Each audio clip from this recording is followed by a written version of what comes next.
témoin de ma propre mort. La douleur lancinante dans ma poitrine m'a mis à genoux lors de la fête d'anniversaire de mes parents. Alors que je m'effondrais sur le sol, haletant, ma vision se rétrécissant, j'ai entendu la voix de ma sœur Amanda percer la panique. « Il fait semblant », dit-elle aux ambulanciers avec assurance. « Il fait toujours ça pour attirer l'attention. » J'ai senti mon cœur s'arrêter littéralement alors que l'équipe médicale hésitait. Plus tard, depuis mon lit d'hôpital, j'ai entendu Amanda insister sur le fait que j'avais tout exagéré, malgré la confirmation des médecins d'un arrêt cardiaque. Ce moment a tout changé entre nous pour toujours. Ayant grandi à Westfield, en Pennsylvanie, Amanda et moi n'avions que 2 ans d'écart, mais nous ne pouvions pas être plus différents. J'avais 34 ans, elle 32, et notre relation avait toujours été compliquée. Enfant, nous partagions les liens fraternels typiques, construisant des forts dans le jardin et faisant du vélo dans Maple Street jusqu'au coucher du soleil. Mais même dans ces premiers jours, il y avait des signes des problèmes à venir. Amanda devait toujours gagner. Les jeux de société se terminaient avec des tables renversées si elle perdait. Les compétitions scolaires devenaient des champs de bataille.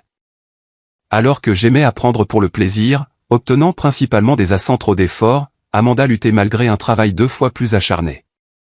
Mes bulletins étaient fièrement affichés sur le réfrigérateur tandis que les siens étaient discrètement reconnus avec des encouragements à faire mieux la prochaine fois. Patrick a un don naturel, disait notre mère, ne réalisant pas à quel point ces mots entamaient la confiance d'Amanda. Notre père, un ingénieur en mécanique avec une vision pragmatique du monde, a involontairement favorisé la compétition entre nous. Le premier à tondre la pelouse choisit le film ce soir, annonçait-il, transformant les corvées en concours. Je laissais souvent Amanda gagner ses défis, sentant son besoin désespéré d'approbation. Mais elle savait toujours quand je me retenais, ce qui rendait ses victoires creuses. Le lycée a creusé le fossé entre nous. J'ai rejoint l'équipe de débat et excellé en mathématiques et en sciences. Amanda flottait entre les groupes sociaux, ne trouvant jamais vraiment sa place.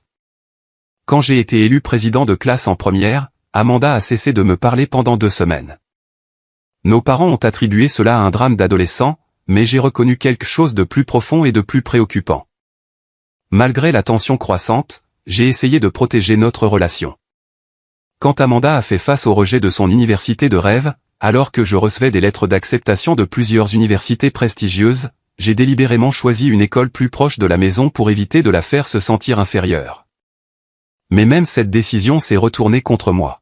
« Je n'ai pas besoin de tes choix de pitié », a-t-elle claqué quand je lui ai annoncé mes plans. « Va à Cornell. Nous savons tous que tu le veux. » Alors je l'ai fait. Et la distance physique entre nous pendant les années universitaires a créé un gouffre émotionnel qui ne s'est jamais complètement refermé. Nous avons glissé dans une relation superficielle, échangeant des plaisanteries pendant les vacances, mais nous nous engageons rarement dans des conversations significatives. Après l'obtention de mon diplôme, j'ai déménagé à Chicago et j'ai construit une carrière réussie en tant qu'architecte, concevant des bâtiments commerciaux qui ont remporté plusieurs prix de l'industrie. Amanda est restée plus proche de chez elle, enchaînant divers emplois dans la vente au détail, l'administration, et finalement l'immobilier, sans jamais sembler trouver de satisfaction. Il y a 6 mois, je suis retourné à Westfield lorsque notre père a commencé à montrer les premiers signes de la maladie de Parkinson. Je voulais aider nos parents à entrer dans cette nouvelle phase de leur vie. Et peut-être naïvement, j'espérais reconstruire ma relation avec Amanda en tant qu'adulte. Les premiers signes de problème sont apparus lors d'un dîner de famille peu après mon retour. Notre père n'arrêtait pas de poser des questions sur mon dernier projet de bâtiment, reconnaissant à peine la récente certification immobilière d'Amanda. Patrick a toujours su ce qu'il voulait, dit-il fièrement, me serrant l'épaule, concentré dès le premier jour. J'ai remarqué les phalanges d'Amanda blanchir autour de sa fourchette, son sourire se crisper en une grimace. Après le dîner, je l'ai entendu dire à notre mère que mon cabinet d'architecture avait des difficultés financières, une pure invention que j'ai choisi de ne pas corriger, ne voulant pas créer de conflit sitôt après mon retour. Au cours des semaines suivantes, j'ai remarqué de petits mensonges qu'Amanda racontait sur moi à la famille et aux amis. Elle a mentionné que j'avais été licencié de mon poste précédent alors qu'en fait, j'étais parti volontairement pour me rapprocher de nos parents. Elle a suggéré que mon condominium à Chicago avait été saisi plutôt que vendu avec un profit. Ce sont des faussetés mineures qui semblaient mesquines mais déroutantes. Je les ai considérées comme des tentatives inoffensives de se sentir plus en sécurité. Puis vint la réunion des anciens élèves à notre ancien lycée. J'y assistais par curiosité, intéressé de voir comment d'anciens camarades de classe avaient réussi au fil des ans. La soirée devint inconfortable lorsque Trevor Hamilton, maintenant professeur au collège communautaire local, m'aborda avec une expression étrange. Alors, Amanda nous a raconté tes difficultés à l'école d'architecture, dit-il, baissant la voix avec sympathie. Ça a dû être difficile de devoir tricher pour passer ces cours techniques. J'ai failli m'étouffer avec ma boisson. Pardon ? Elle a mentionné les problèmes de plagiat avec ton projet de fin d'études, continua Trevor. Mais bon, nous avons tous coupé les coins ronds quelque part, n'est-ce pas ? En rentrant chez moi ce soir-là, mon esprit s'emballait devant les implications de ce que Trevor avait dit. Ce n'était pas une petite embellie ou un pieux mensonge. C'était une diffamation, sapant délibérément ma réputation professionnelle et mon intégrité. La question était pourquoi ? Que pouvait bien gagner Amanda en répandant de telles rumeurs dommageables sur son propre frère ? La réponse m'a frappé avec une clarté stupéfiante. Si elle ne pouvait pas atteindre mon niveau de succès, elle essaierait de me rabaisser au sien. La révélation fut à la fois choquante et profondément triste. Ma propre sœur, quelqu'un que j'avais protégé et soutenu tout au long de nos vies, s'employait activement à détruire ma réputation. Le lendemain matin de la réunion des anciens élèves, j'ai appelé Amanda et lui ai demandé de nous rencontrer au café local, un territoire neutre où nous pourrions parler en privé. Elle est arrivée 20 minutes en retard, sans s'excuser, le visage masqué d'une innocence feinte. Y a-t-il un problème ? A-t-elle demandé, remuant son latte avec une inquiétude exagérée. J'ai rencontré Trevor Hamilton hier soir, ai-je dit, observant attentivement son expression. Il a mentionné des choses intéressantes que tu lui as racontées sur mon passage à l'école d'architecture. Le visage d'Amanda est resté remarquablement impassible. Je n'ai aucune idée de ce dont tu parles. Tu lui as dit que j'avais triché pour passer mes études. Amanda, tu as dit que mon projet de fin d'études était plagié. Elle a ri. Le son était cassant et faux. C'est ridicule. Trevor a du mal comprendre quelque chose que j'ai dit. Tu sais comment les gens déforment les choses. Malgré mon insistance. Elle a tout nié, finissant par me retourner l'accusation. Tu as toujours été si paranoïaque, Patrick. C'est pour ça que les gens s'inquiètent pour toi. J'ai quitté le café frustré et manipulé, me demandant si Trevor avait vraiment mal compris.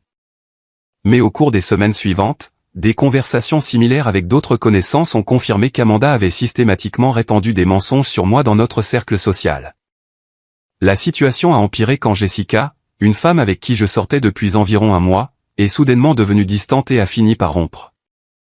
Je ne pense pas pouvoir être avec quelqu'un qui est toujours accro à son ex, a-t-elle expliqué lors de notre dernière conversation. Quel ex, ai-je demandé, sincèrement confus. Amanda m'a parlé de Sarah. Comment tu es toujours amoureux d'elle et tu m'utilises juste comme une distraction. J'apprécie l'honnêteté, même si elle ne vient pas directement de toi. Il n'y avait pas de Sarah. Il n'y avait pas eu de relation sérieuse depuis mon retour à Westfield. La fabrication était si spécifique et délibérée qu'elle me laissa sans voix. Jessica partit avant que je ne puisse formuler une réponse cohérente, et mes tentatives de la contacter par la suite restèrent sans réponse. Pendant ce temps, le 40e anniversaire de nos parents approchait, créant des interactions inévitables avec Amanda. Notre mère voulait une fête au country club avec la famille et les amis proches. Et malgré mon meilleur jugement, j'ai accepté d'aider à la planifier. Vous deux qui travaillez ensemble, ce sera merveilleux, a dit notre mère, espérant clairement que le projet nous rapprocherait. Amanda s'est immédiatement portée volontaire pour co-organiser, mais a rapidement pris le contrôle total. Elle a programmé des réunions de planification quand j'avais des appels clients réguliers, a pris des décisions sans me consulter et s'est présentée à nos parents comme l'enfant dévoué qui s'occupait de tout pendant que j'étais trop occupé pour participer.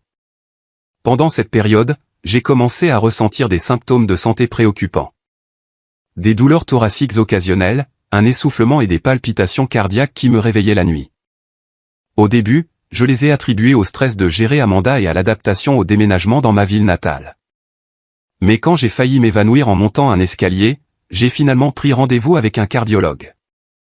Le docteur Lawson a effectué plusieurs tests et a annoncé des nouvelles préoccupantes, mais pas entièrement surprenantes. Votre ECG montre des anomalies compatibles avec une arythmie induite par le stress, mais il y a aussi des preuves suggérant une composante génétique. Quelqu'un dans votre famille a-t-il eu des problèmes cardiaques? J'ai mentionné notre grand-père paternel qui est décédé d'une crise cardiaque dans la cinquantaine. Le docteur Lawson hocha gravement la tête. Compte tenu de vos antécédents familiaux et de vos symptômes actuels, je veux que vous commenciez immédiatement un traitement et que vous apportiez des changements à votre mode de vie. Réduisez le stress autant que possible. J'ai presque ri de l'ironie. Réduire le stress semblait impossible avec les attaques constantes d'Amanda et l'anniversaire de nos parents à quelques semaines. Alors que je quittais le cabinet du docteur Lawson, j'ai reçu un appel de notre père me demandant si je ferais un discours à la fête d'anniversaire. Votre mère adorerait ça et vous avez toujours eu le don des mots, a-t-il dit. J'ai accepté, n'ayant pas le cœur de refuser. Quand j'ai mentionné le discours à Amanda lors de notre prochaine réunion de planification, son expression s'est assombrie. Papa t'a demandé spécifiquement. Pourquoi ne suis-je pas surprise? Il t'a probablement demandé aussi, ai-je suggéré, essayant de désamorcer la tension. Non, Patrick. Encore une fois, tu es l'élu, a-t-elle répondu, sa voix dégoulinante de ressentiment. Ce soir-là, j'ai découvert quelque chose de troublant en aidant notre mère à organiser des documents financiers pour la saison des impôts. Amanda avait emprunté des sommes considérables à nos parents au cours de la dernière année, totalisant près de $20 000, sans aucune preuve de remboursement. Lorsque j'ai délicatement abordé le sujet avec notre père, il a semblé mal à l'aise et a rapidement changé de sujet, protégeant Amanda comme il l'avait toujours fait lorsqu'il s'agissait de ses erreurs. Dans une dernière tentative de réparer notre relation avant la fête d'anniversaire, j'ai invité Amanda à dîner dans son restaurant préféré. Pendant la première heure, la conversation est restée superficiellement agréable, alors que nous discutions de sujets anodins comme les nouvelles locales et les souvenirs d'enfance. Mais quand j'ai délicatement soulevé mes préoccupations concernant notre relation actuelle, tout s'est effondré. J'ai remarqué que les choses étaient tendues entre nous, commençai-je avec prudence. Si j'ai fait quelque chose pour te contrarier, j'aimerais comprendre afin que nous puissions y remédier. La façade d'Amanda se fissura, révélant la colère latente en dessous. Bien sûr, Saint Patrick, toujours si compréhensif et magnanime. Ça doit être agréable d'être parfait. Je suis loin d'être parfait, Amanda. J'essaie juste d'avoir une conversation honnête. Honnête? Tu veux de l'honnêteté? Sa voix s'éleva, attirant les regards des convives voisins. Et si tu reconnaissais honnêtement que tout a toujours été facile, alors que j'ai dû me battre pour la moindre reconnaissance? Et si tu admettais honnêtement que nos parents vénèrent le sol sur lequel tu marches, tandis que je suis une pensée après coup? Ces mots me laissèrent sans voix, non parce qu'ils étaient vrais, mais parce qu'ils révélaient à quel point sa perception était devenue complètement déformée. Nous quittâmes le restaurant dans un silence inconfortable, pas plus près d'une résolution qu'auparavant. Le week-end suivant, en aidant un ami à déménager, j'ai découvert que la campagne d'Amanda contre moi allait bien au-delà de la simple propagation de rumeurs. Jake, mon ami le plus proche depuis le lycée, m'a montré à contre-cœur plusieurs enregistrements audio qu'Amanda avait envoyés à des amis communs. C'étaient des conversations entre Amanda et moi, éditées sélectivement pour me faire paraître arrogant, méprisant et même cruel. Dans un clip particulièrement manipulé, des commentaires innocents sur les décisions commerciales d'un ami de la famille étaient coupés ensemble pour donner l'impression que je me moquais de leurs difficultés financières. Elle les envoie à tout le monde, a admis Jake. Je pensais que tu devrais savoir. Ce n'est pas une rivalité fraternelle normale, Patrick. Il y a quelque chose de grave qui ne va pas ici. À mesure que la fête d'anniversaire approchait, ma santé continuait de se détériorer. Le médicament prescrit par le docteur Lawson aidait les palpitations, mais me laissait fatigué. Entre la gestion de mes projets d'architecture, l'aide à mes parents et la navigation dans le comportement de plus en plus hostile d'Amanda, mon corps montrait des signes clairs de tension. Mais j'étais déterminé à rendre la célébration de mes parents parfaite, quel qu'en soit le coût personnel. 2 semaines avant la fête d'anniversaire de nos parents, j'étais en train d'examiner des plans de construction avec un client lorsque la pièce a soudainement commencé à tourner. Ma vision s'est brouillée, mon cœur s'est emballé de manière irrégulière, et avant que je ne puisse m'excuser, je me suis effondré sur le sol de la salle de conférence. Mon assistante a appelé une ambulance, et j'ai été transporté d'urgence à l'hôpital Westfield Memorial. Aux urgences, le docteur Lawson a ordonné un bilan cardiaque complet, y compris un échocardiogramme, un test d'effort et des analyses de sang. Les résultats étaient plus graves que nous ne l'avions initialement pensé. Patrick, vous avez une malformation cardiaque congénitale appelée cardiomyopathie hypertrophique, expliqua-t-il, me montrant les images de mon cœur. C'est un épaississement du muscle cardiaque qui rend plus difficile le pompage du sang par votre cœur. Il est probable qu'elle soit présente depuis la naissance, mais n'est devenue symptomatique que récemment en raison du stress et de l'âge. Qu'est-ce que cela signifie pour l'avenir, ai-je demandé, essayant de digérer le diagnostic. Nous devons ajuster votre traitement immédiatement et vous devrez apporter des changements importants à votre mode de vie. La réduction du stress n'est plus seulement recommandée maintenant. Elle est essentielle. Un autre épisode comme celui d'aujourd'hui pourrait être bien plus grave, potentiellement même fatal. J'ai quitté l'hôpital avec une nouvelle ordonnance et des instructions strictes pour éviter les activités intenses et le stress émotionnel. L'ironie ne m'a pas échappé. Avec la fête d'anniversaire qui approchait et le comportement d'Amanda devenant de plus en plus erratique, le stress semblait inévitable. Après mûre réflexion, j'ai décidé de garder mon état secret jusqu'après la célébration. Nos parents avaient déjà assez de soucis avec la maladie de Parkinson de mon père, et je ne voulais pas éclipser leur anniversaire avec des inquiétudes concernant ma santé. Je leur dirai après la fête, lorsque le moment serait plus approprié. Malheureusement, Amanda a découvert mes médicaments en passant chez moi pour déposer du matériel de planification de fête. Elle est entrée dans la salle de bain sans permission et en est ressortie tenant le flacon orange d'ordonnance, le visage mêlé de curiosité et d'accusation. « Qu'est-ce que tu prends exactement, Patrick ?» demanda-t-elle, examinant l'étiquette avec une inquiétude exagérée. J'ai songé à mentir, mais j'ai réalisé que cela pourrait être une opportunité pour une véritable connexion. Peut-être ma crise de santé pourrait-elle combler le fossé grandissant entre nous. J'ai une maladie cardiaque, ai-je expliqué, prenant le flacon de ses mains. Ça s'appelle la cardiomyopathie hypertrophique. Le médicament aide à réguler mon rythme cardiaque. L'expression d'Amanda s'adoucit un instant. Un aperçu de la sœur dont je me souvenais de mon enfance. Ça a l'air sérieux. Maman et papa sont-ils au courant? Pas encore. Je ne veux pas les inquiéter avant leur anniversaire. J'apprécierais que tu gardes ça entre nous pour l'instant. Elle hocha solennellement la tête. Bien sûr, la famille doit se soutenir mutuellement en cas de crise de santé. Elle m'a même fait un câlin avant de partir, le premier contact physique authentique entre nous depuis des mois. Pendant quelques jours, je me suis permis d'espérer que mon état de santé aurait pu déclencher une réconciliation. Amanda a appelé pour prendre de mes nouvelles, m'a apporté des repas bons pour le cœur et semblait sincèrement préoccupée par mon bien-être. Le changement était si spectaculaire que je me suis demandé si j'avais mal jugé ses intentions depuis le début. Mon optimisme s'est évaporé le dimanche suivant lors du dîner chez nos parents. Ma mère a servi des lasagnes, mon plat réconfortant préféré de l'enfance, et a mentionné qu'elle l'avait fait spécialement parce qu'Amanda leur avait dit que je traversais une période difficile. Amanda a mentionné que vous pourriez avoir des problèmes de santé, a dit mon père avec prudence. Quelque chose à propos de problèmes cardiaques. J'ai jeté un coup d'œil à Amanda, qui évitait soigneusement mon regard. Tant pis pour garder mon état privé. Je gère une légère affection cardiaque, ai-je dit, essayant de minimiser leur inquiétude. Rien de grave. Je prends juste des médicaments par précaution. Ce n'est pas ce qu'Amanda nous a dit, a interrompu ma mère. Elle a dit, vous pourriez inventer des problèmes de santé pour attirer l'attention parce que vous vous sentez éclipsé par son succès dans l'immobilier. L'accusation était si absurde que j'ai momentanément perdu la capacité de parler. Quand j'ai retrouvé mon calme, j'ai expliqué posément mon diagnostic, le traitement et les recommandations du docteur Lawson. Mes parents semblaient confus, pris entre deux récits contradictoires de leurs enfants. Nous sommes juste préoccupés, a dit mon père diplomatiquement.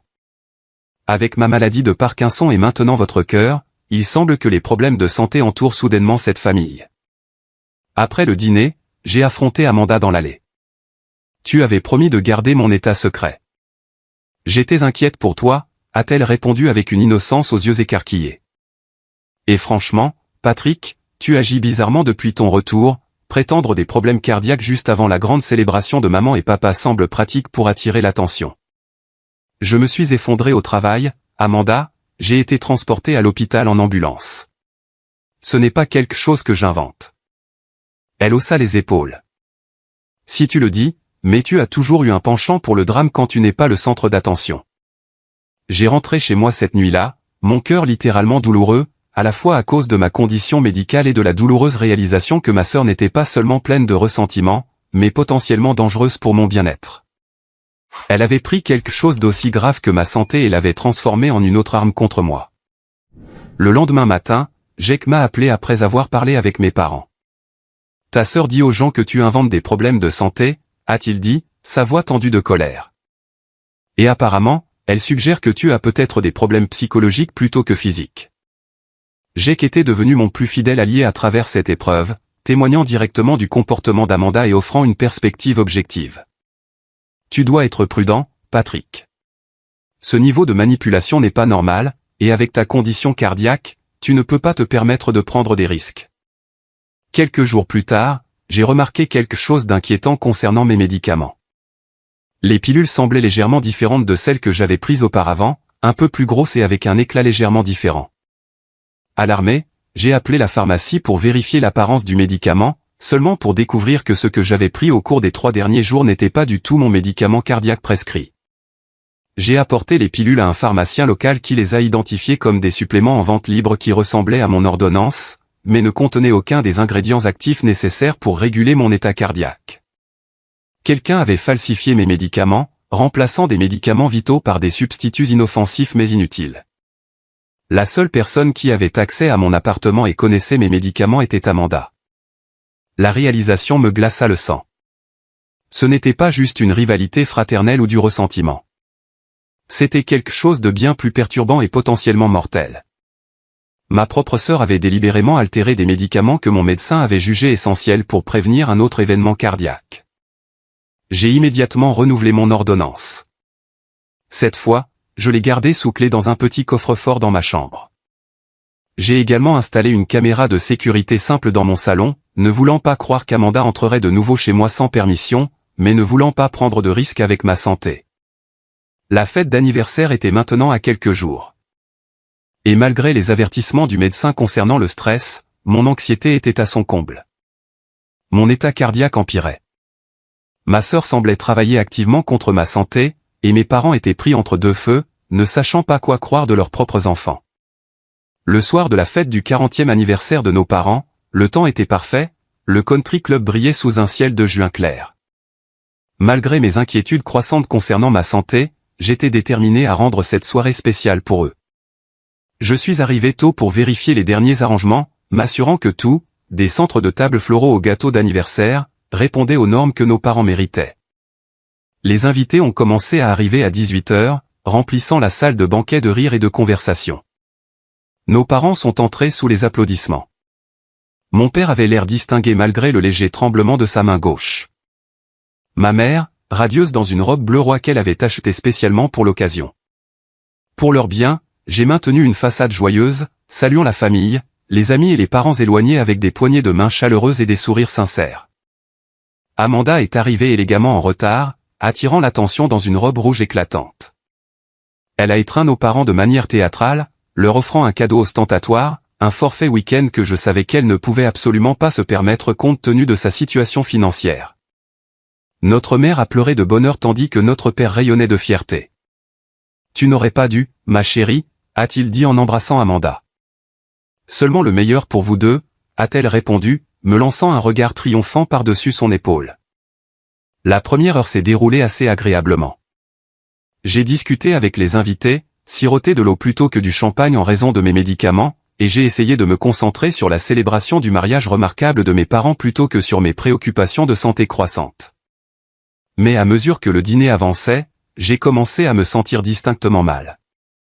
Une pression persistante s'est installée dans ma poitrine, mon bras gauche picotait désagréablement et des gouttes de sueur perlaient sur mon front malgré la pièce bien climatisée. Après le plat principal, Amanda s'est levée pour prononcer son discours. Elle a parlé avec éloquence de la dévotion de nos parents l'un envers l'autre, de leur sacrifice pour leurs enfants et de leur soutien indéfectible à travers les défis de la vie. Puis elle a fait un virage inattendu. Et je tiens à remercier tout particulièrement mon frère Patrick, a-t-elle dit, me désignant d'un geste avec un sourire qui n'atteignait pas ses yeux, qui, malgré son emploi du temps chargé et sa carrière importante, a réussi à prendre du temps pour le jour spécial de nos parents. Certains d'entre nous ont été ici constamment à gérer les défis quotidiens des parents vieillissants, tandis que d'autres ne font que passer quand cela leur convient. Mais nous sommes tous une famille, et c'est ce qui compte. Le compliment déguisé est resté en suspens, créant un silence gênant avant qu'elle ne poursuive en douceur avec des sentiments plus conventionnels. Nos parents ne semblaient pas remarquer la pique subtile, mais plusieurs invités se sont agités maladroitement sur leur siège, conscients de l'hostilité sous-jacente. Au moment où Amanda a terminé son discours, mon état s'était considérablement détérioré. La pression dans ma poitrine s'était transformée en une douleur lancinante qui irradiait à travers le haut de mon corps. Ma respiration est devenue laborieuse, et la pièce s'inclinait parfois de manière alarmante. Je suis discrètement sorti pour appeler le docteur Lawson, qui a répondu au deuxième coup de fil. « Patrick, tout va bien ?» J'ai décrit mes symptômes aussi calmement que possible, essayant de minimiser le son de la tension dans ma voix. « Vous devez vous rendre immédiatement aux urgences », a-t-il répondu sans hésitation. Ces symptômes suggèrent que vous pourriez être en train de subir un événement cardiaque. Ne conduisez pas vous-même. Demandez à quelqu'un de vous emmener ou appelez une ambulance. Ce n'est pas quelque chose à attendre, Patrick. J'ai terminé l'appel et j'ai pris un moment pour me calmer. Je ne voulais pas créer de scène lors de la célébration de mes parents, mais l'urgence du docteur Lawson était claire. J'ai décidé de trouver Jake, de lui demander de me conduire à l'hôpital et d'expliquer à mes parents plus tard, une fois la fête terminée. Alors que je rentrais dans la salle de banquet, la douleur s'est intensifiée de façon spectaculaire. La pièce tournait, les voix sont devenues lointaines et échos, et ma vision s'est rétrécie à un point. J'ai agrippé une chaise voisine pour me soutenir, mais mes jambes ont cédé sous moi. J'étais vaguement conscient de tomber, des halètements et des cris des invités proches, de la voix paniquée de ma mère appelant mon nom. Puis Amanda était là, agenouillée à côté de moi alors que quelqu'un me roulait sur le dos. À travers le brouillard de douleur et de confusion, j'ai entendu sa voix, contrôlée et autoritaire. « Il va bien », disait-elle au cercle inquiet qui se rassemblait autour de nous. Patrick a toujours été un peu dramatique. Il a probablement trop bu et cherche à attirer l'attention. Même dans mon état semi-conscient, la cruauté de ces mots s'est fait sentir. Quelqu'un, peut-être Jake, a vivement protesté. Il n'a pas bu une seule goutte de la nuit. Il a besoin d'attention médicale. Je suis sa sœur, a rétorqué Amanda. Je le connais mieux que personne. Il fait des coups comme ça quand il n'est pas le centre d'attention. Laissez-lui de l'espace et il se rétablira miraculeusement une fois que tout le monde sera suffisamment préoccupé. La douleur dans ma poitrine est devenue insupportable. Une poigne de fer pressant mon cœur jusqu'à ce que je ne puisse plus respirer. L'obscurité a rampé des bords de ma vision alors que quelqu'un appelait le 911. Le temps s'est fragmenté, s'étirant et se comprimant de manière imprévisible. J'ai entendu des sirènes, senti des mains vérifier mon pouls, capté des bribes de conversations urgentes autour de moi. Les ambulanciers sont arrivés rapidement, professionnels et efficaces. Alors qu'ils commençaient les procédures d'évaluation, Amanda a poursuivi sa campagne de dénigrement. Il a des antécédents de ces épisodes, leur a-t-elle dit avec assurance. C'est psychosomatique. Notre médecin de famille a confirmé qu'il n'y a rien de physiquement anormal chez lui. L'un des ambulanciers a hésité, me regardant moi et Amanda avec incertitude. Ce moment d'hésitation, cette fraction de seconde où les professionnels de la santé se sont demandé s'il fallait me soigner en se basant sur les mensonges de ma sœur, allait plus tard hanter mes cauchemars. Il prend des médicaments pour le cœur, la voix de Jake a traversé la confusion. Il a une condition diagnostiquée. Vérifiez son portefeuille. Il y a une carte d'alerte médicale. Dieu merci pour Jake. Les ambulanciers ont trouvé la carte, ont immédiatement compris la gravité de la situation et sont passés à l'action avec une urgence renouvelée. Ils m'ont fixé des électrodes sur la poitrine, administré des médicaments et préparé pour un transport d'urgence. La dernière chose dont je me souviens avant de perdre complètement connaissance, c'était le visage d'Amanda planant au-dessus de moi, non pas préoccupé, mais agacé, comme si mon urgence médicale était une perturbation inopportune de sa soirée. Puis tout est devenu noir. J'ai appris plus tard que mon cœur s'était complètement arrêté dans l'ambulance. Les ambulanciers ont pratiqué la réanimation cardio-pulmonaire, RCP, et utilisé un défibrillateur pour relancer mon cœur avant que nous n'atteignions l'hôpital. J'ai été cliniquement mort pendant environ 47 secondes. Le plus étrange de l'expérience fut que, bien qu'inconscient, j'ai maintenu un certain niveau de conscience. Je ne pouvais ni bouger ni réagir, mais j'entendais les conversations autour de moi, comme écouter une pièce radiophonique sans pouvoir y participer.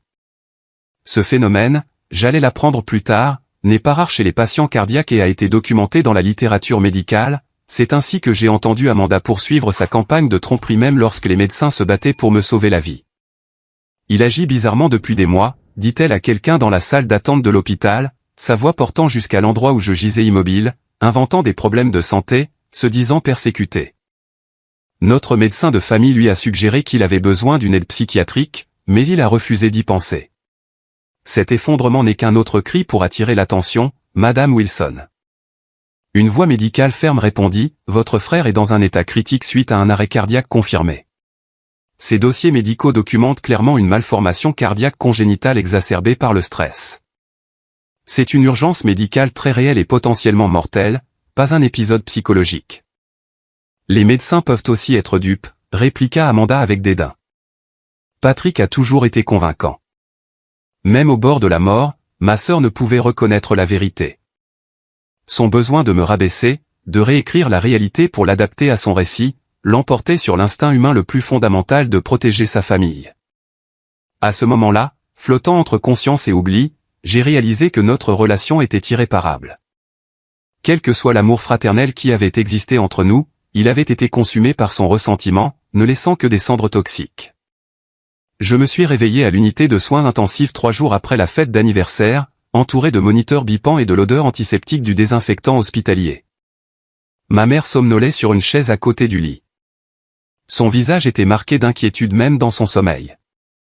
Ma gorge était irritée par le tube respiratoire qui venait d'être retiré et ma poitrine me faisait mal à la fois à cause de l'événement cardiaque et de la réanimation cardio-pulmonaire qui m'avait maintenu en vie. Quand j'ai légèrement bougé, ma mère s'est réveillée en sursaut. « Patrick » a-t-elle murmuré, les yeux se remplissant de larmes alors qu'elle appuyait sur le bouton d'appel de l'infirmière. « Tu es de nouveau avec nous. » Au cours des heures suivantes, à travers de brèves conversations limitées par mon état affaibli, j'ai reconstitué ce qui s'était passé.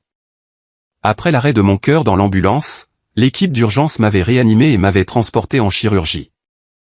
Le docteur Lawson, appelé spécialement malgré l'heure tardive, avait pratiqué une intervention pour réguler mon rythme cardiaque et insérer un petit appareil qui aiderait à prévenir de futurs arrêts cardiaques. « Vous êtes littéralement mort pendant près d'1 minute », a expliqué le docteur Lawson lors de ses visites matinales. Si votre ami n'avait pas insisté pour un traitement immédiat et fourni vos informations médicales, le résultat aurait pu être très différent. Mes parents venaient quotidiennement. Le tremblement dû à la maladie de Parkinson de mon père était plus prononcé à cause du stress. Ma mère apportait de la soupe faite maison et des prières larmoyantes pour ma guérison. Jacques venait chaque fois que la politique hospitalière le permettait, apportant des livres, des nouvelles du monde extérieur et une amitié indéfectible. Notamment absente était Amanda, elle venait, mais rarement en présence d'autres personnes, et j'ai rapidement pris l'habitude de faire semblant de dormir quand elle entrait dans la pièce. Cela me permettait d'observer son vrai comportement sans le masque qu'elle portait pour les autres. Lors d'une de ces visites, je l'ai écouté parler au téléphone en se tenant près de la fenêtre de ma chambre, me croyant inconscient. « Bien sûr, je suis à l'hôpital », dit-elle, sa voix portant clairement dans la pièce silencieuse. « Je dois montrer mon soutien même si nous savons tous qu'il exagère la gravité. Les médecins sont prudents parce qu'ils ont peur des poursuites. Mais entre nous, il n'y a pas eu d'arrêt cardiaque réel. Juste une grave crise d'anxiété qu'il exploite à fond. » Le déni désinvolte de mon expérience de mort imminente était stupéfiant. Les dossiers médicaux documentaient clairement l'arrêt de mon cœur. La réanimation d'urgence, la chirurgie pour traiter la condition sous-jacente, pourtant Amanda continuait de pousser son récit selon lequel j'inventais des problèmes de santé pour attirer l'attention. À une autre occasion, je l'ai entendu parler à une infirmière devant ma porte. Mon frère a-t-il demandé une consultation psychiatrique ? Il a des antécédents d'anxiété et d'hypocondrie que notre médecin de famille a traités. Je ne suis pas autorisé à discuter des détails du traitement d'un autre patient, répondit l'infirmière professionnellement. Mais je peux vous assurer que l'état cardiaque de votre frère est très réel et très grave. Bien sûr, Amanda se rétracta en douceur. Je veux juste m'assurer qu'il reçoit des soins complets. La santé mentale peut avoir un impact sur la récupération physique, vous savez. Jacques, en visite plus tard ce jour-là, a révélé qu'il avait enregistré certaines des déclarations les plus flagrantes d'Amanda avec son téléphone. Je déteste faire ça, Patrick, mais quelque chose ne va pas du tout avec elle. Elle raconte des histoires complètement différentes à différentes personnes, et aucune d'elles ne correspond à la réalité. Je pensais que tu pourrais avoir besoin de preuves à un moment donné. Il a rejoué plusieurs clips. Amanda disant à un ami de la famille que j'avais abusé de médicaments sur ordonnance, ce qui avait entraîné mon effondrement. Amanda suggérant au frère de notre père que j'avais inventé ma condition cardiaque pour éviter des responsabilités professionnelles. Amanda insinuant au personnel hospitalier que j'avais des antécédents d'automutilation pour attirer l'attention. Pourquoi ferait-elle ça, ai-je demandé, sincèrement perplexe malgré tout ce que je savais déjà. Que pourrait-elle éventuellement gagner en niant ma condition médicale? Même après que j'ai failli mourir. J'hésita avant de répondre. Je pense que dans son esprit, ton état grave te replace au centre de l'attention. Elle ne peut pas gérer ça. L'inquiétude de tes parents pour toi diminue leur attention sur elle, et elle ne peut tolérer d'être secondaire dans aucune situation. Une infirmière compatissante, Hélène, qui avait été témoin de certains comportements d'Amanda, a offert des informations supplémentaires. Votre sœur a essayé d'accéder à vos dossiers médicaux hier. Elle a dit au personnel administratif qu'elle avait une procuration pour vos décisions en matière de soins de santé. Quand ils lui ont demandé des documents, elle est devenue très agitée et est partie. Les implications étaient glaçantes. Qu'aurait fait Amanda avec un accès à mes informations médicales ou un pouvoir de décision sur mon traitement? Compte tenu de ses antécédents de falsification de mes médicaments et de minimisation de mon état, je frissonnais à l'idée des possibilités.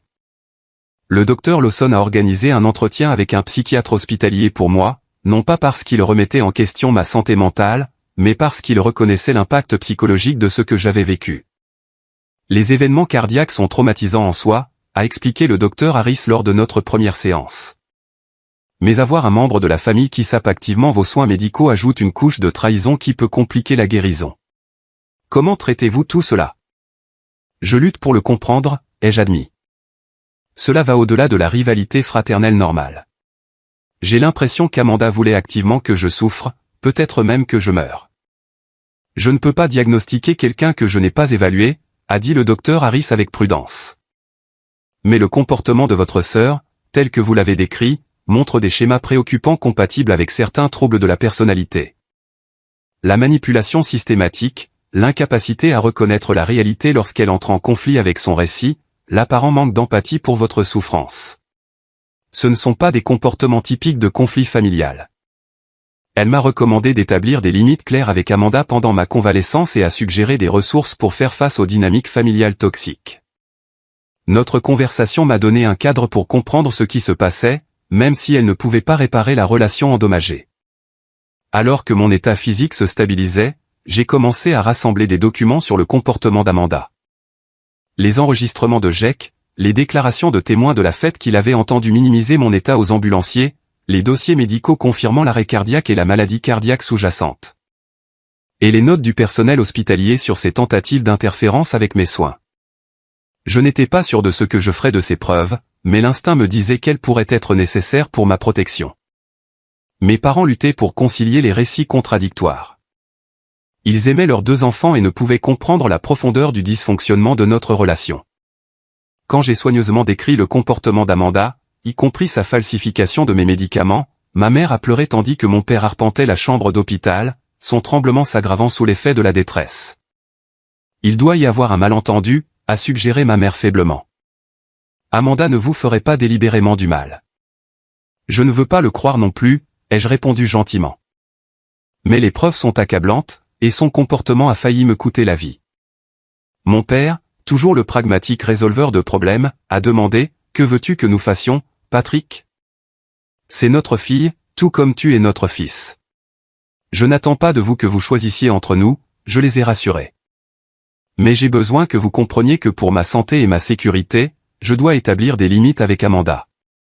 Et j'ai besoin que vous respectiez ces limites, même si vous ne les comprenez pas entièrement. Une semaine après mon hospitalisation, mon médecin a ordonné un bilan médical complet pour évaluer ma progression.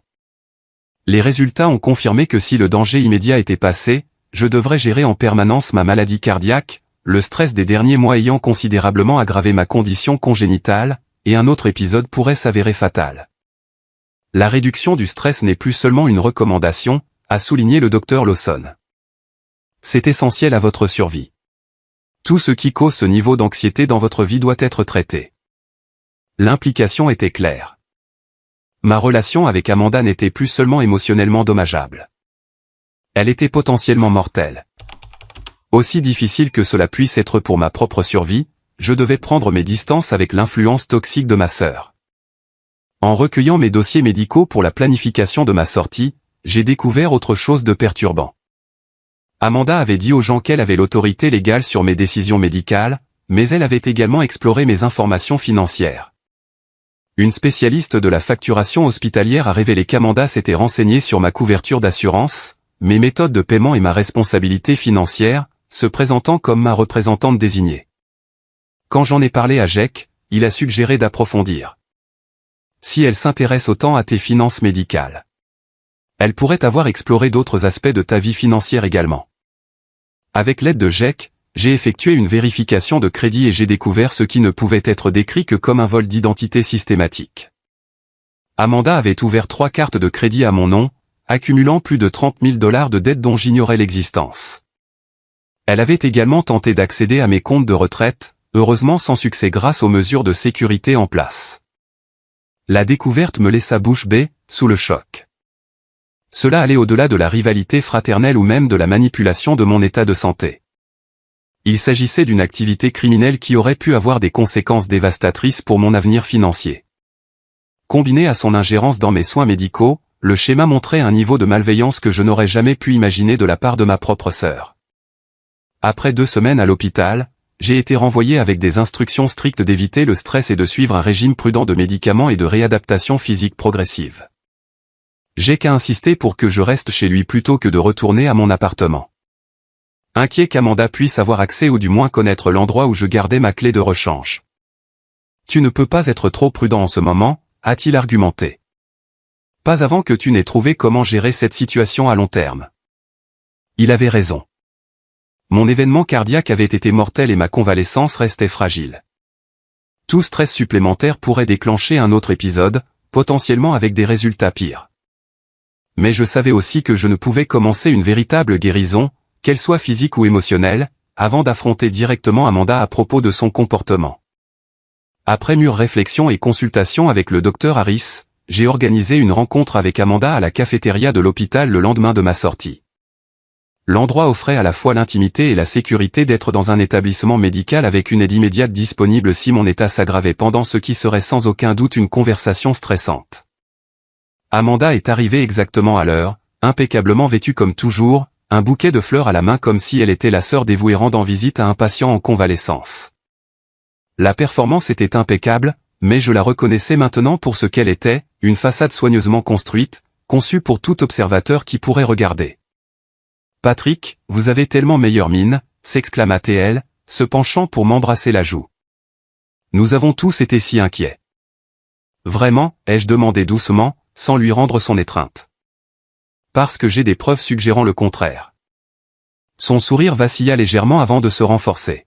« De quoi parlez-vous ? » Bien sûr, j'étais préoccupé. « Vous êtes mon frère. » J'ai posé mon téléphone sur la table entre nous, une application d'enregistrement ouverte et prête. J'enregistre cette conversation, Amanda, pour ma protection. Je veux être clair à ce sujet dès le début. Cela semble inutile et franchement un peu paranoïaque, répondit-elle, sa voix prenant un ton inquiet qui aurait pu sembler sincère à un étranger. Vous vous sentez bien ? Parfois les médicaments peuvent causer de l'anxiété et de la paranoïa. Commençons par la nuit de la fête d'anniversaire de maman et papa, ai-je continué, ignorant sa tentative de remettre en question mon état mental. Tu as dit aux ambulanciers que je faisais semblant de mes symptômes pour attirer l'attention, même après que je me sois effondré et que j'étais clairement en détresse médicale. Ce retard dans le traitement aurait pu me tuer. J'étais confuse et paniquée, a-t-elle rétorqué en douceur. C'était une situation chaotique, et j'ai pu dire quelque chose qui a été mal interprété sur le moment. Tu sais comment les gens exagèrent pendant une crise. J'ai fait jouer l'un des enregistrements de Jack où elle disait clairement à l'ambulancier que j'avais des antécédents de ces épisodes et que c'était psychosomatique, sans rien de physiquement anormal. Ces mots étaient indéniables, son ton confiant plutôt que paniqué. L'expression d'Amanda se durcit légèrement. L'enregistrement de conversation sans consentement est illégal dans de nombreux États.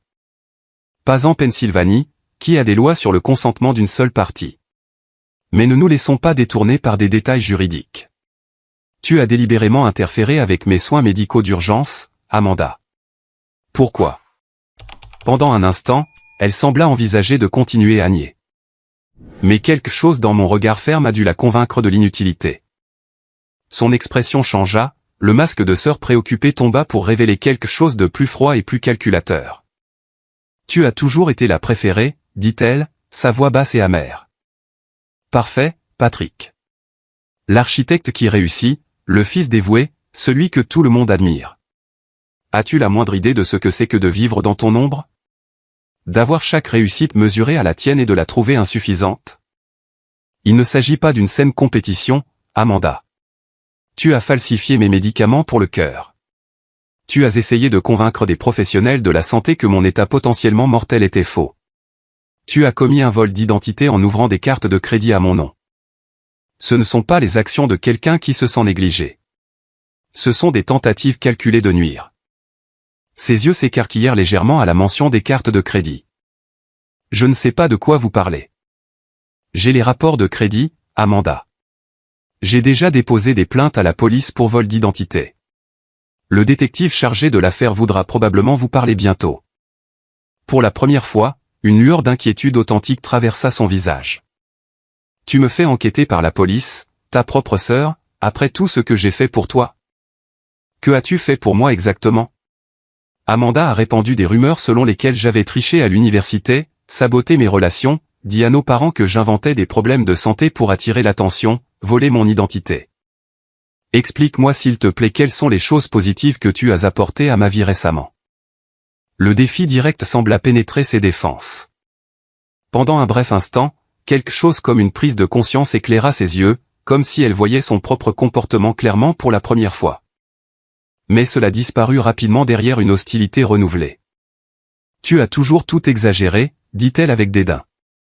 Toujours jouer la victime quand les choses ne vont pas comme tu veux. Tellement dramatique, avoir une crise cardiaque en plein milieu de la célébration de maman et papa, voler leur moment comme tu voles tout le reste. Sa déconnexion totale de la réalité était stupéfiante. Mon arrêt cardiaque, confirmé par les dossiers médicaux, les rapports d'ambulance et de multiples témoins, était présenté comme une stratégie délibérée pour attirer l'attention. Dans son récit déformé, même mon expérience de mort imminente était en quelque sorte un coup calculé contre elle. Je pense que tu as besoin d'aide, Amanda, dis-je calmement. Une aide professionnelle. Ce niveau de ressentiment, ces distorsions de la réalité, ce n'est ni sain ni normal. J'ai besoin d'aide. Elle rit amèrement. C'est fort de café de ta part. C'est toi qui ne supportes pas de ne pas être le centre d'attention. C'est toi qui as dû revenir à Westfield pour t'immiscer dans la vie de nos parents alors que je construisais enfin une relation avec eux sans ton ingérence. J'ai alors réalisé que la conversation était inutile. Amanda était incapable de reconnaître la réalité lorsqu'elle entrait en conflit avec son récit interne. Aucune preuve, aucun argument rationnel, aucun appel aux liens familiaux ne pénétrerait la forteresse de distorsion qu'elle avait construite autour d'elle-même. Ce n'est pas productif, ai-je dit, me levant avec précaution pour éviter tout mouvement brusque qui pourrait solliciter mon cœur. Je suis venu espérant une certaine compréhension, une certaine reconnaissance de ce qui s'est passé. Mais je vois que ce n'est pas possible en ce moment. Tu t'enfuis comme d'habitude quand tu n'obtiens pas ce que tu veux, a-t-elle claqué. Non, Amanda. Je choisis ma santé plutôt qu'une dispute destructrice. Mais tu dois savoir que je prends des mesures pour me protéger à l'avenir. J'ai tout documenté. J'ai déposé les rapports nécessaires et j'établis des limites que j'attends qu'elles soient respectées. Qu'est-ce que ça veut dire, demanda-t-elle. Cela signifie que je ne participerai pas à des événements familiaux où tu seras présente tant que tu n'auras pas cherché de l'aide et démontré un changement réel. Cela signifie que j'ai demandé à nos parents de garder confidentielle toute information sur ma santé, mes finances ou ma vie personnelle de toi. Cela signifie que je porte plainte pour le vol d'identité, qui était un crime indépendamment de notre relation. Son visage devint rouge de colère. Tu fais ça à ta propre sœur? Détruire ma réputation, mon avenir pour quelques malentendus? Ce n'étaient pas des malentendus, Amanda. C'étaient des choix délibérés qui ont causé de réels dommages. Et oui, je ferai cela non pas pour te faire du mal, mais pour me protéger, je l'espère. pour créer des conséquences qui pourraient te motiver à chercher l'aide dont tu as clairement besoin. Je la laissais assise dans la cafétéria, son visage masqué par la fureur et l'incrédulité. La conversation s'était déroulée exactement comme le docteur Harris l'avait prédit, Amanda étant incapable d'accepter la responsabilité ou de reconnaître la réalité de ses actions. Mais au moins, j'avais été direct et clair sur mes limites pour l'avenir, ce qui était l'objectif principal de la confrontation.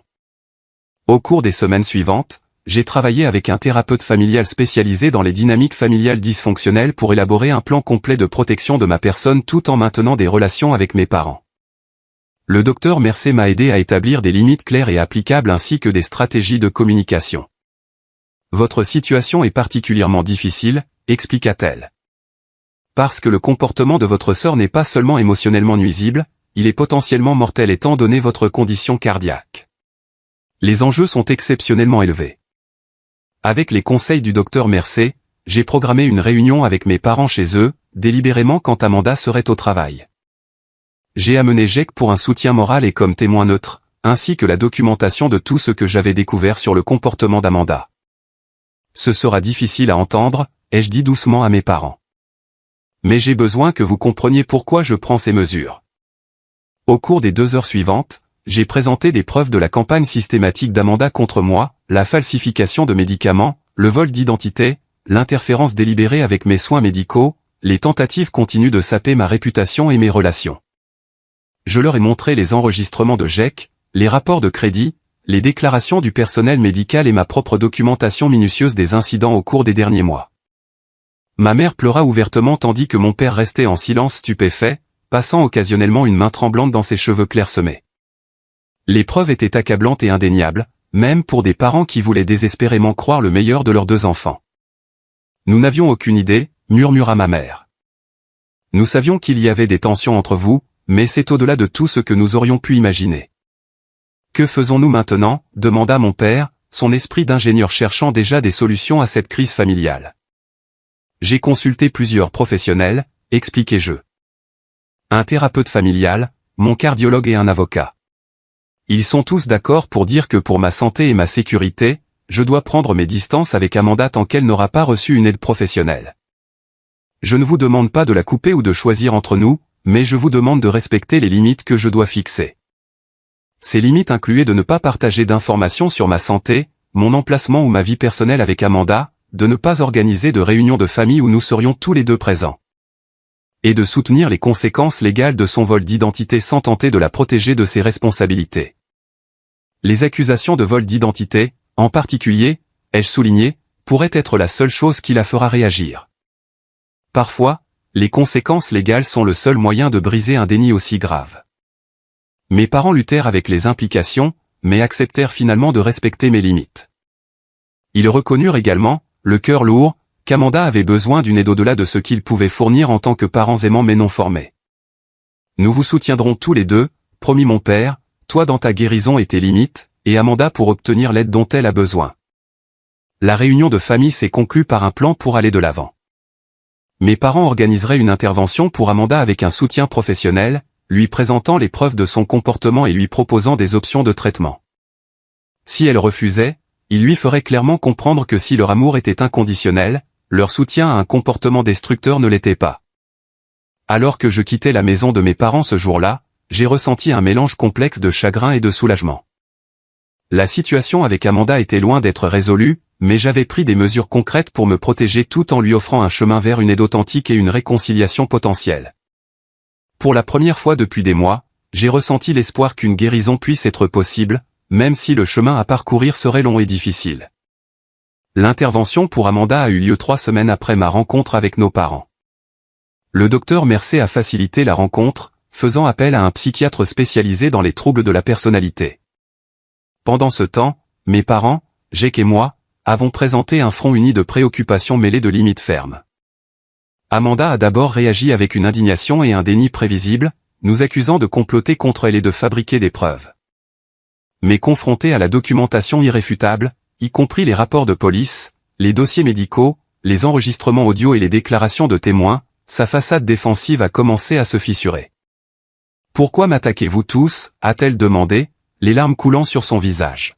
« Je suis la victime ici. Patrick a toujours été le préféré. Il a toujours obtenu tout ce qu'il voulait pendant que je luttais pour la moindre reconnaissance. Le docteur Greenberg, le psychiatre, a parlé doucement mais fermement. Amanda, je comprends que vous vous sentiez blessée et négligée.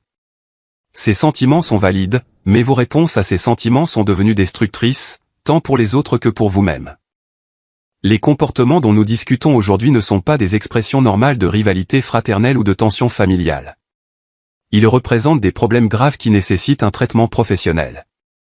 Alors, je suis folle maintenant, a-t-elle défié amèrement. Parfait. Patrick est physiquement malade, donc je dois être mentalement malade. C'est pratique.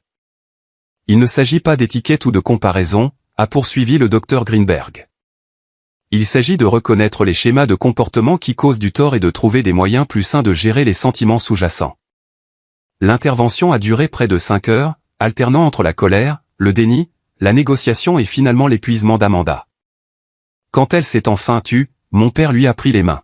« Nous t'aimons, Amanda » a-t-il dit, sa voix ferme malgré le tremblement de ses mains. « Rien ne changera jamais cela. Mais aimer, c'est vouloir ce qu'il y a de mieux pour toi. Et en ce moment, ce qu'il y a de mieux, c'est de te faire aider.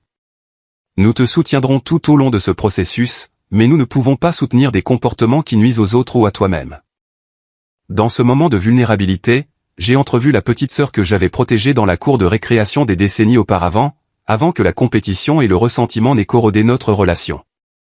Malgré tout, je me suis retrouvé à espérer sa guérison presque autant que je m'étais concentré sur la mienne. « Je suis prêt à pardonner tout ce qui s'est passé », lui ai-je dit sincèrement. « Si tu es prête à te faire aider et à travailler pour changer, non pas pour moi, mais pour toi. Tu mérites une vie qui ne soit pas consumée par ses sentiments. » Quelque chose dans mes mots a semblé l'atteindre. Ses épaules s'affaissèrent, et pour la première fois peut-être dans nos vies d'adultes, sa réponse n'était ni calculée ni théâtrale. « Je ne sais pas comment arrêter », admit-elle d'une petite voix. Les pensées viennent et elles me semblent si réelles, et avant que je ne m'en rende compte, je me suis convaincu qu'elles sont vraies. Le docteur Greenberg hocha la tête avec encouragement. C'est une perspicacité importante, Amanda. Reconnaître ce schéma est le premier pas vers le changement. À la fin de cette journée épuisante, Amanda avait accepté de suivre un programme intensif de thérapie ambulatoire spécialisé dans les troubles de la personnalité et la régulation émotionnelle. Le programme comprendrait une thérapie individuelle, des séances de groupe et une évaluation psychiatrique pour d'éventuels médicaments. Elle a également accepté à contre-cœur qu'il y aurait des conséquences légales pour le vol d'identité qui ne pouvaient être évitées, bien que mes parents aient fait appel à un avocat spécialisé dans les affaires impliquant des facteurs de santé mentale. Quant à moi, les mois qui ont suivi mon arrêt cardiaque ont été entièrement consacrés à la récupération, tant physique qu'émotionnelle. J'ai suivi rigoureusement le plan de traitement du docteur Lawson, retrouvant progressivement ma force grâce à des programmes de réadaptation cardiaque. La principale source de stress dans ma vie étant désormais traitée, ma condition cardiaque s'est considérablement stabilisée. Bien que je devrais toujours être vigilant quant à ma santé. J'ai établi des limites claires avec Amanda, y compris aucun contact direct en dehors des séances de thérapie familiale supervisée jusqu'à ce que son équipe de traitement confirme des progrès significatifs. Cette séparation fut douloureuse mais nécessaire, créant un espace pour que nous puissions tous deux guérir sans déclencher d'anciens schémas d'interaction. 6 mois après l'intervention, j'ai organisé une petite réunion dans mon nouvel appartement pour célébrer ma guérison. Mes parents y ont assisté, ainsi que Jake, et quelques amis proches qui m'avaient soutenu pendant l'épreuve. Amanda n'était pas présente car nous n'avions pas encore atteint le point de nos rétablissements respectifs où un contact direct était souhaitable. À la santé et au nouveau départ, a trinqué Jake, levant son verre avec un sourire qui reconnaissait à la fois les progrès réalisés et les défis à venir. Mon père, dont le traitement contre la maladie de Parkinson avait été ajusté et montrait des améliorations, a ajouté son propre toast, et à la famille sous toutes ses formes compliquées. Le rassemblement fut modeste mais significatif, un marqueur du chemin parcouru depuis ces moments terrifiants où mon cœur s'était littéralement arrêté. J'avais fait face à la mortalité et en étais ressorti avec une appréciation plus profonde de la vie et de sa fragilité, ainsi qu'une compréhension plus claire des relations qui me nourrissaient et de celles qui étaient devenues toxiques. À peu près à la même époque, j'ai commencé à partager mon expérience avec un groupe de soutien pour les survivants d'événements cardiaques. De nombreux membres étaient plus âgés, surpris de voir quelqu'un dans la trentaine rejoindre leur rang. Leurs histoires de rétablissement m'ont donné de l'espoir. Alors que mon expérience du stress familial en tant que facteur contribuant aux problèmes cardiaques a résonné auprès de beaucoup qui avaient des expériences similaires, quoique moins extrêmes, le stress ne fait pas seulement du mal, ai-je expliqué lors d'une séance. Il peut littéralement vous tuer. Apprendre à reconnaître les situations toxiques et à vous en retirer n'est pas égoïste, c'est une question de survie. Ces conversations m'ont inspiré à développer une fondation axée sur le soutien aux personnes atteintes de maladies médicales cachées, en particulier celles compliquées par les dynamiques familiales ou l'incrédulité des autres. La fondation, The Hat of the Matter, a commencé modestement mais a rapidement pris de l'ampleur, offrant des ressources, une communauté et un plaidoyer pour ceux dont les maladies invisibles étaient rejetées ou minimisées par les membres de leur famille. Le parcours d'Amanda fut plus long et plus complexe. Le programme de thérapie a révélé ce que le docteur Harris avait soupçonné, elle présentait de forts traits de troubles de la personnalité narcissique avec des caractéristiques limites, une combinaison difficile qui expliquait une grande partie de son comportement envers moi. Ce n'était pas une excuse pour ses actions, mais cela fournissait un cadre de compréhension et de traitement. Les accusations de vol d'identité ont abouti à une probation plutôt qu'à une peine de prison, avec la continuation obligatoire du traitement psychiatrique comme condition. Cette conséquence légale, bien que difficile, a fourni la structure externe dont Amanda avait besoin pour rester engagée dans sa guérison lorsque la motivation interne vacillait. 1 an après mon arrêt cardiaque, Amanda et moi nous sommes rencontrés en face à face lors d'une séance animée par nos 2 thérapeutes. La réunion était soigneusement structurée pour éviter de retomber dans d'anciens schémas, avec des limites claires et des interventions thérapeutiques si nécessaires. J'ai travaillé pour comprendre pourquoi j'ai fait ce que j'ai fait, commença Amanda, sa voix plus stable que je ne m'en souvenais. La jalousie était si intense que j'avais l'impression de m'y noyer. Je me suis convaincu que te faire du mal était le seul moyen de me sentir mieux. Cela a-t-il changé, ai-je demandé avec prudence. Elle hocha la tête. Les pensées viennent encore parfois, mais je peux les reconnaître maintenant pour ce qu'elles sont, des distorsions plutôt que la réalité. Et j'apprends d'autres façons de gérer ces sentiments quand ils surgissent. Je suis sincèrement heureux de l'entendre, Amanda. Votre rétablissement est important pour moi. Même après tout ça, pourquoi, demanda-t-elle, une confusion sincère dans son expression. Après ce que j'ai fait, pourquoi te soucierais-tu de moi? Parce que tu es ma sœur, ai-je répondu simplement. Et parce que s'accrocher à la colère ne ferait que nuire à mon cœur d'une autre manière.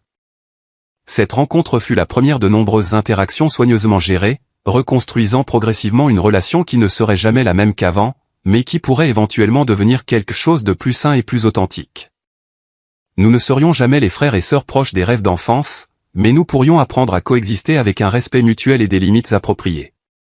Mes parents, eux aussi, ont entamé leur propre processus de guérison. Les séances de thérapie familiale ont révélé des schémas qu'ils avaient involontairement établis pendant notre enfance, le favoritisme involontaire, les dynamiques compétitives qu'ils avaient encouragées. Ils ont travaillé avec diligence pour changer ces schémas, apprenant à se rapporter à chacun de leurs enfants adultes en tant qu'individus plutôt qu'en tant qu'entité concurrente. Nous ne savions pas le mal que nous faisions, a avoué ma mère lors d'une séance particulièrement émotionnelle. Nous pensions qu'une petite compétition saine vous motiverait tous les deux. Nous n'aurions jamais imaginé que cela tournerait ainsi. Vous avez fait de votre mieux avec ce que vous saviez à l'époque, l'ai-je rassuré. Et vous faites les bonnes choses maintenant, c'est ce qui compte. Alors que le premier anniversaire de mon arrêt cardiaque approchait, je me suis retrouvé à réfléchir au parcours extraordinaire de la quasi-mort à une nouvelle vie. L'expérience m'avait fondamentalement changé, forçant une réévaluation des priorités et des relations qui, autrement, auraient pu prendre des décennies ou ne jamais se produire du tout. Ma carrière continuait, mais avec un meilleur équilibre entre la réussite professionnelle et le bien-être personnel. J'avais appris à la dure que le succès comptait peu si ma santé était sacrifiée pour l'obtenir. Je consacrais maintenant une partie de ma pratique architecturale à la conception d'espaces spécifiquement dédiés à la guérison et à la récupération, alignant mes compétences professionnelles sur mes valeurs personnelles. La fondation, The Hat of the Matter, s'est développée régulièrement, aidant d'autres personnes à naviguer dans l'intersection complexe de la santé physique, des dynamiques familiales et des limites personnelles. Chaque personne qui trouvait un soutien grâce à nos ressources représentait une petite victoire, une vie potentiellement sauvée des conséquences dangereuses du stress toxique. Amanda a poursuivi son traitement avec une amélioration progressive et des revers occasionnels. Comme c'est typique des troubles de la personnalité, nous avons maintenu des limites claires tout en soutenant son processus de guérison à une distance appropriée. Certains jours étaient plus difficiles que d'autres, mais la voie à suivre était plus claire que jamais. Mes parents, désormais plus conscients des dynamiques familiales, ont travaillé à soutenir leurs 2 enfants sans encourager les comportements destructeurs. La maladie de Parkinson de mon père est restée stable avec le traitement, et ma mère a trouvé une satisfaction inattendue dans le bénévolat auprès de programmes de sensibilisation aux maladies cardiaques, canalisant son expérience pour aider les autres. Un soir, alors que j'étais assis sur le porche de ma nouvelle maison, regardant le coucher de soleil avec Jake à mes côtés, il m'a posé une question qui m'a fait réfléchir après tout ce qui s'était passé. « Regrettes-tu d'être revenu à Westfield ?» J'ai réfléchi attentivement avant de répondre. Non, je ne crois pas. Aussi douloureux que ce voyage ait été, il a fait remonter à la surface des problèmes qui auraient pu s'envenimer indéfiniment autrement. Amanda n'aurait peut-être jamais reçu d'aide. Je n'aurais peut-être jamais découvert ma maladie cardiaque avant qu'il ne soit trop tard. Parfois, les chemins les plus difficiles mènent aux destinations les plus nécessaires. Et c'était la vérité que j'avais découverte à travers cette épreuve. Mon cœur s'était littéralement arrêté. Mais en s'arrêtant et en redémarrant, il avait retrouvé un rythme plus sain. Ma famille avait été fracturée, mais elle guérissait lentement pour devenir quelque chose de plus authentique. La vérité, aussi douloureuse soit-elle, nous avait finalement tous libérés pour recommencer. Que dirais-tu à d'autres personnes confrontées à des crises familiales similaires, a demandé Jake.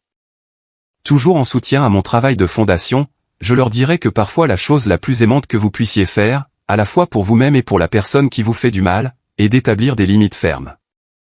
Que le pardon ne signifie pas permettre à un comportement nuisible de continuer. Que votre santé, physique et émotionnelle, n'est pas quelque chose que vous devriez sacrifier pour qui que ce soit, même la famille. Et surtout, que la guérison est possible, même des blessures les plus profondes, si vous êtes prêt à affronter la vérité et à faire le difficile travail de récupération. Alors que la dernière lumière s'estompait du ciel, j'ai ressenti un sentiment de paix qui m'avait échappé trop longtemps. Mon cœur, autrefois littéralement arrêté par le stress et une prédisposition génétique, battait maintenant régulièrement dans ma poitrine, un rappel constant de ma fragilité et de ma résilience. La relation avec ma sœur ne serait jamais simple. Mais elle était au moins maintenant basée sur la réalité plutôt que sur la fiction. Et j'avais trouvé un sens en aidant d'autres personnes à naviguer dans des parcours similaires, transformant un traumatisme personnel en guérison communautaire. Avez-vous déjà vécu un moment qui a complètement changé une relation dans votre vie? Un tournant où les choses ne pouvaient plus revenir à ce qu'elles étaient avant. J'aimerais entendre vos histoires dans les commentaires. Et si vous avez trouvé de la valeur dans mon expérience, veuillez aimer cette vidéo, vous abonner à la chaîne pour plus d'histoires de guérison et de transformation, et partager avec quelqu'un qui pourrait être aux prises avec des dynamiques familiales toxiques.